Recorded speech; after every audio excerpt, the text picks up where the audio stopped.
we're very lucky today to have Susan Lowe. She grew up in Virginia. That's my state. I was born in Newport News, Virginia. So I don't know if you... I'm Petersburg, but I grew up in Petersburg. Yeah. She's been in Colorado for what, 7 years? Yes. And she's a U.S. Coast Guard veteran. She's been a member of the auxiliary here in our state for 20 years. She's got a resume that will, just keep going and going, but let me just provide some highlights. She's an active duty instructor. She's a boat crew Coxswain. She's a PWC Operator. She's a state boating instructor. 40 years of boating experience. Did I miss anything? No, I'm volunteer firefighter paramedic. Retired ER things. All right, well, let's welcome Susan to North Shore Marina.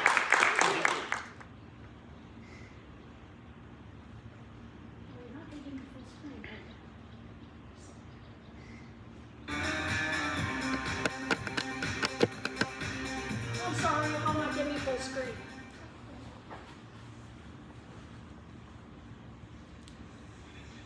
I'm just going to take a seat.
It says 1 minute, you say.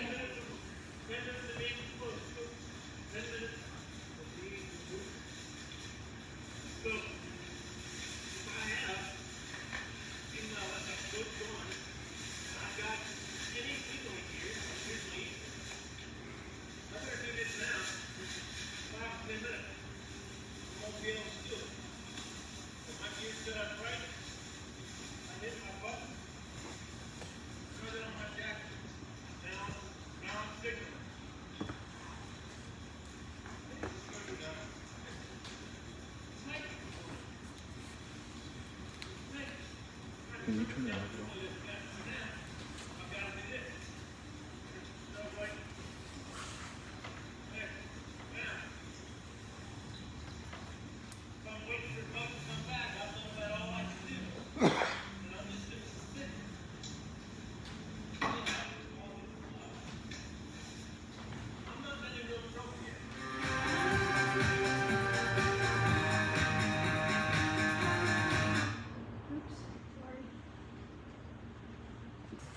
Jet skis have been having to use these forever. You cannot operate a jet ski without having this kill switch attached to you.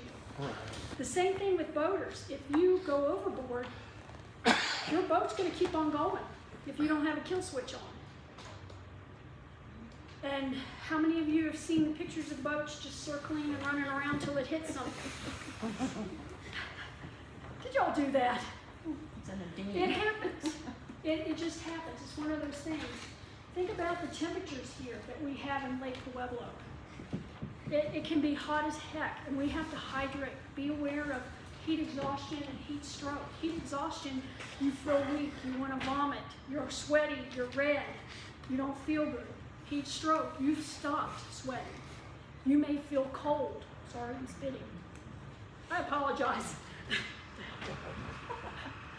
Like, who is this crazy woman talking to us?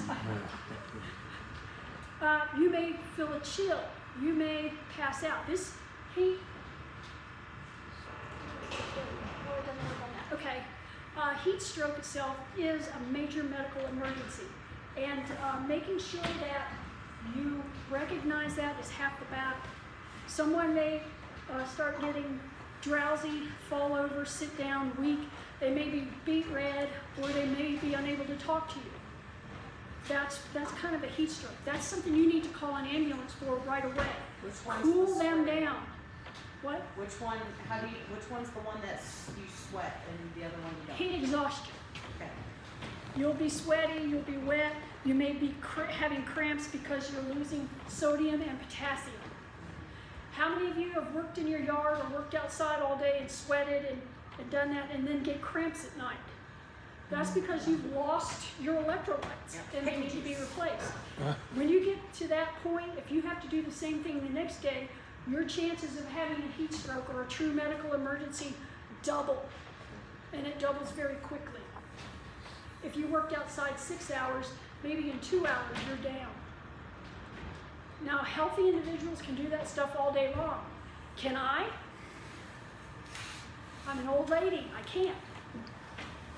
So those are the things that we need to be aware of out here. It gets very warm, and a day without wind is a very weird day, is it not? Okay. Drinking and boating, just remember that if you choose to imbibe and boat, there are consequences if you have an accident or you get caught. BWI, boating under the influence. BWAI, boating while your ability is impaired.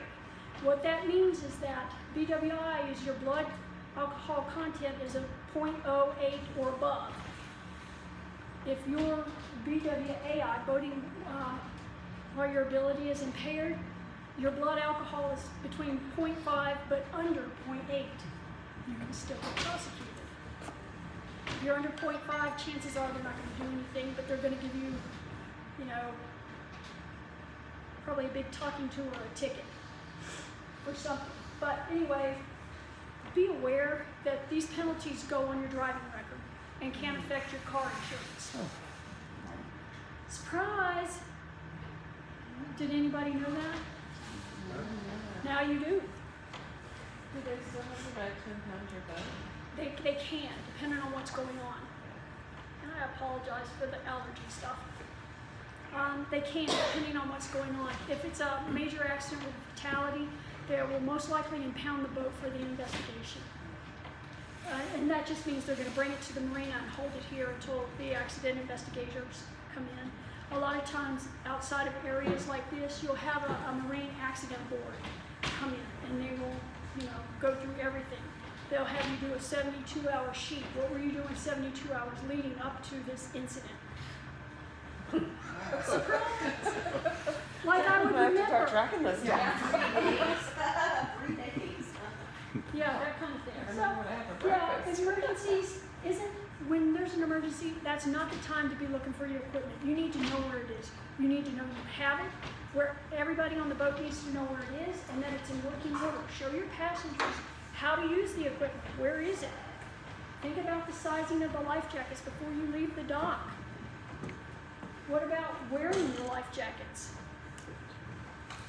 Every time I'm on a boat, you will see me with a life jacket on.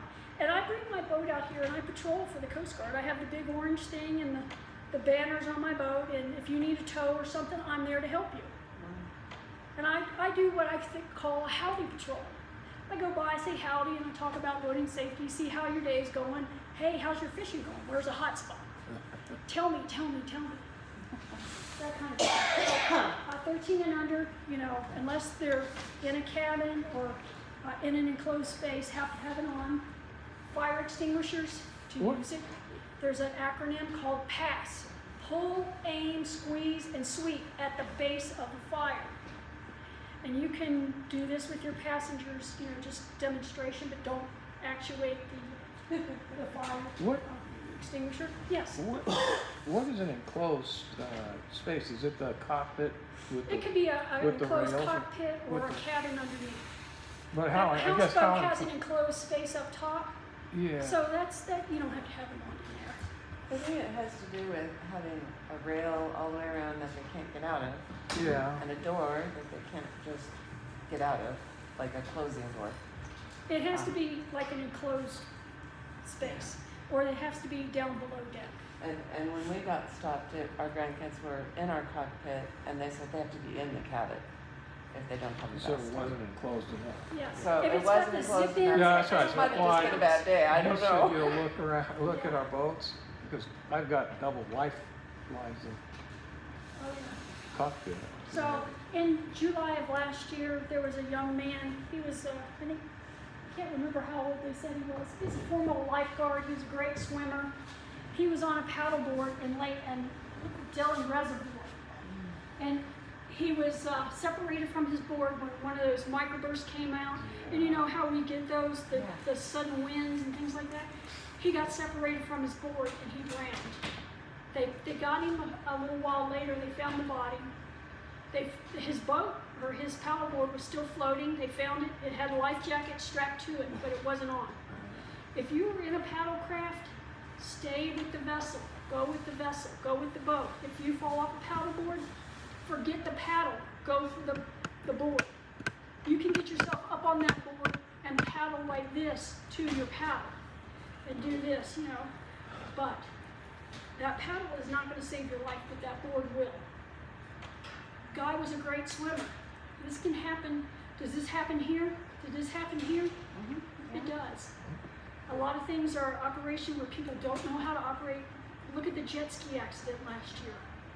That woman got ejected and thrown into a prop. Oh, Yeah. Yeah.